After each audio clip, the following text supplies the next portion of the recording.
नया साल शुरू होते ही लोकसभा चुनाव की सरगर्मियां बढ़ने लगी हैं। विपक्षी गठबंधन में जहां सीट बंटवारे को लेकर बातचीत जारी है, वहीं बीजेपी की ओर से प्रधानमंत्री नरेंद्र मोदी से लेकर पार्टी के अध्यक्ष जेपी नड्डा तक अलग अलग राज्यों में रैलियां और रोड शोज कर रहे हैं। प्रधानमंत्री मोदी साल की शुरुआत होते ही दक्षिण के राज्य केरल और केंद्र शासित लक्षद्वीप पहुंचे। यहां उन्होंने कई सारे कार्यक्रमों में हिस्सा लिया, कई रोड शोज किए, रैलीज की। कई राजनीतिक विश्लेषक इसे बीजेपी का मिशन दक्षिण कह रहे हैं। आइए जरा आपको समझाने की कोशिश करते हैं कि कैसे मिशन दक्षिण का सियासी गणित सुलझाने में बीजेपी लगी है।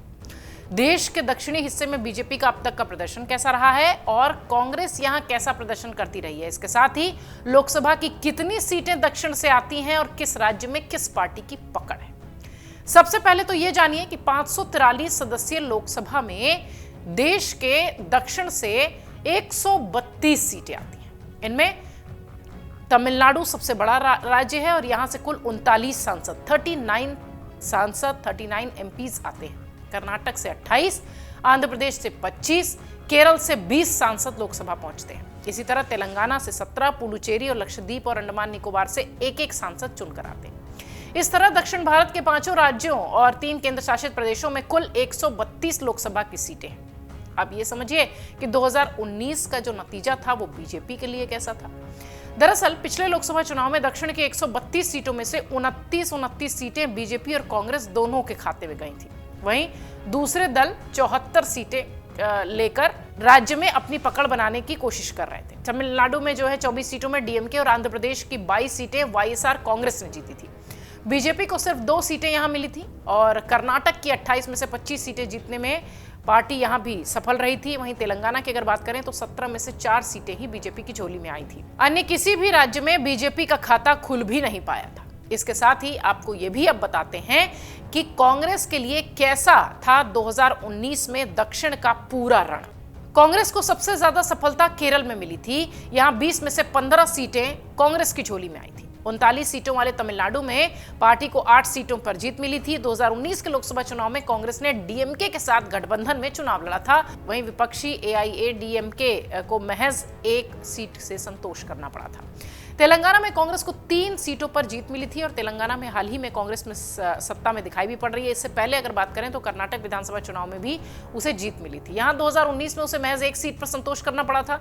इन सब के अलावा पुडुचेरी और अंडमान निकोबार में एक एक सीट पर जीतने में वो सफल रही थी। ये तो बात हो गई कांग्रेस के 2019 के आंकड़े की। अब जरा ये समझिए कि दक्षिण में अब तक बीजेपी का जो प्रदर्शन है वो किस लिहाज से रहा है, कैसा रहा है और उसका क्या इम्पैक्ट अभी इस लोकसभा चुनाव में पड़ेगा।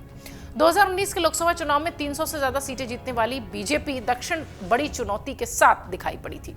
इसके बाद भी दक्षिण में 2019 का प्रदर्शन बीजेपी का सर्वश्रेष्ठ रहा था। 2019 में पहले बीजेपी से पहले अगर देखा जाए तो बीजेपी दक्षिण में कभी भी 25 से ज्यादा सीटें नहीं जीत पाई थी। इससे पहले दक्षिण में बीजेपी को अधिकतम 22 सीटें जीतने में सफलता मिली थी। ये प्रदर्शन उसने 2014 में किया था। बीते कई चुनाव में चुनाव दर चुनाव पार्टी की सीटें इस पूरे इलाके में बढ़ रही हैं। 2009 में पार्टी को दक्षिण में 20 सीटें मिली थी, 2004 में 18, 99 में 19, 98 में 16। इससे पहले चुनाव में पार्टी कभी भी दक्षिण में 10 सीटों से ऊपर नहीं जीत पाई थी। पार्टी बनने के बाद 1984 में हुए पहले लोकसभा चुनाव में भी बीजेपी दक्षिण में खाता खोलने में सफल रही थी। उसे आंध्र प्रदेश में मात्र 1 सीट मिली थी। इसके बाद 1989 यानी 1989 में उसे कोई सीट नहीं मिली। 1991 में पार्टी को कर्नाटक में 4 तो आंध्र प्रदेश में 1 सीट पर जीत मिली थी।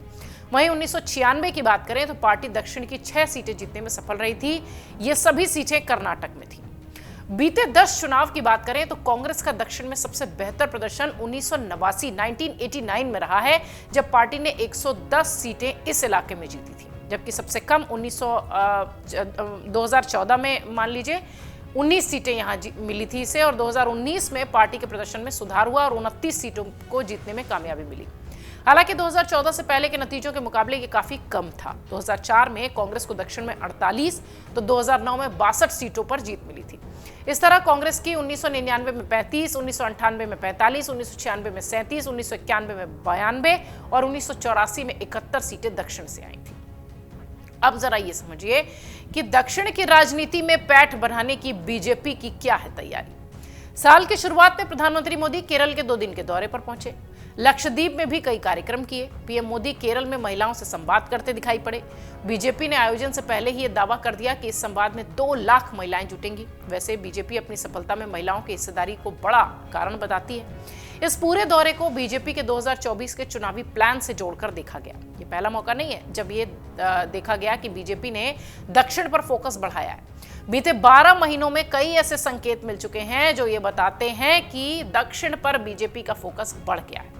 मई में जब देश की नई संसद बनी, उस वक्त जितनी चर्चा इसकी भव्यता और विशेषताओं की हुई, उससे ज्यादा चर्चा उस सेंगोल जो राजदंड की हुई, जो कि तकरीबन 2500 साल पहले चोल वंश के राजाओं के सत्ता के हस्तांतरण में मिला था, इस दौरान जो दिया गया था। राजनीतिक विश्लेषकों का कहना है कि जिस तरह से इस राजदंड को लोकसभा में तमिल मठों के धर्माचार्यों का आशीर्वाद लेकर प्रधानमंत्री नरेंद्र मोदी ने इसको स्थापित किया, उसका तमिलनाडु में बड़ा प्रभाव पड़ा। राजनीतिक विश्लेषकों का यह भी कहना है कि बीते कुछ समय से अगर सियासत के नजरिए से देखा जाए तो प्रधानमंत्री मोदी ने तमिलनाडु पर बहुत फोकस किया है। आपको बता दें कि नए साल पर ही बीजेपी ने नई चुनावी जो तैयारी है वो भी नारे के साथ जारी की है, जिसमें यह कहा गया है कि देश में तीसरी बार बनेगी मोदी सरकार। इसके लिए बीजेपी 400 से ज्यादा सीटों का लक्ष्य रख रही है। ऐसे में दक्षिण भारत में सीटें जीतना बेहद आवश्यक है, जरूरी है। दक्षिण की 132 सीटें हटाने के बाद अगर देखा जाए तो देश में 411 सीटें आती हैं।